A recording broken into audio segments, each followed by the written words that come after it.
And officials of the Bank of Ghana appeared before the Public Accounts Committee of Parliament unprepared to respond to issues raised in the 2011, 2012 and 2013 Auditor General's report to Parliament. Now, the situation, which according to members was unacceptable, led to the adjourning of the day's hearing until tomorrow, January 20.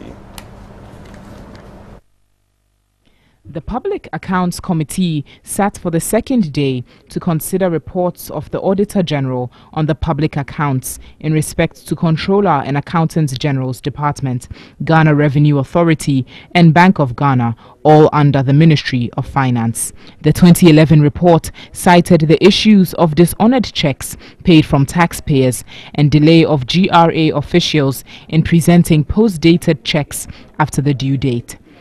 261 checks were dishonored in 2011, including delayed post-dated checks. The chairman of the committee, Kweku Ajemain Menu, was worried about the situation. What do you do when you get dishonored checks? Because it cuts across even 2012, 2013. Commissioner General of the GRA, George Blankson, indicated after a check is dishonored, it is represented, taxpayer notified and further action taken to recover the tax due. A check is dishonored, we ensure that that particular taxpayer will not have his or her check accepted by the GRA office anymore. We will only insist on payment in cash or by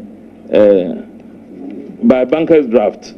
The GRA in the past few months has initiated court action to retrieve tax due with some of the taxpayers currently before court. But the vice chairman of the committee observed for 31 months to elapse before action is taken was unacceptable. After delaying proceedings for more than an hour, officials from Bank of Ghana showed up unprepared. We agree with you that perhaps if you wish to reschedule, then that may have to be it, because they must be prepared to answer. Bank of Ghana, please get to the governor as quickly as you get back. And liaise with the chief director and the minister of finance so that you come with the governor, or at least a deputy governor. Exactly. This forced the chairman to adjourn the hearing to January 20th. And Vice Chairman of the Public Accounts Committee, Samuel Atachian, has hinted the Governor of the Bank of Ghana could be cited for contempt for failing to appear before the committee. According to him, the action by the central bank was an open disrespect to Parliament. The officials who represented the central bank came indicating they were unprepared to take on the questions from the committee. The vice chairman of the Public Accounts Committee said this could be a willful disobedience to the committee. There was a veiled warning that they were not ready and therefore the governor should come. And if it should continue, they might have to cite the governor for contempt of Parliament. It's as clear as daylight, because there's nobody who can excuse himself from attending to a meeting of Parliament. And this is, if you care to know, an extension of Parliament, Public Accounts Committee of Parliament. So it is a very serious matter. Going through the 2011, 2012 and 2013 Auditor General's report, most of the infractions cited have been recurring for years, which makes one wonder what is happening. Impunity. I am of the humble view that when people do not respect the laws of this country, we'll have this situation.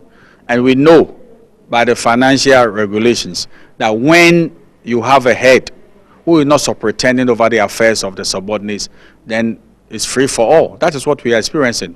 You can be reprimanded, you can be demoted, your appointment can be terminated, or you can be summarily dismissed.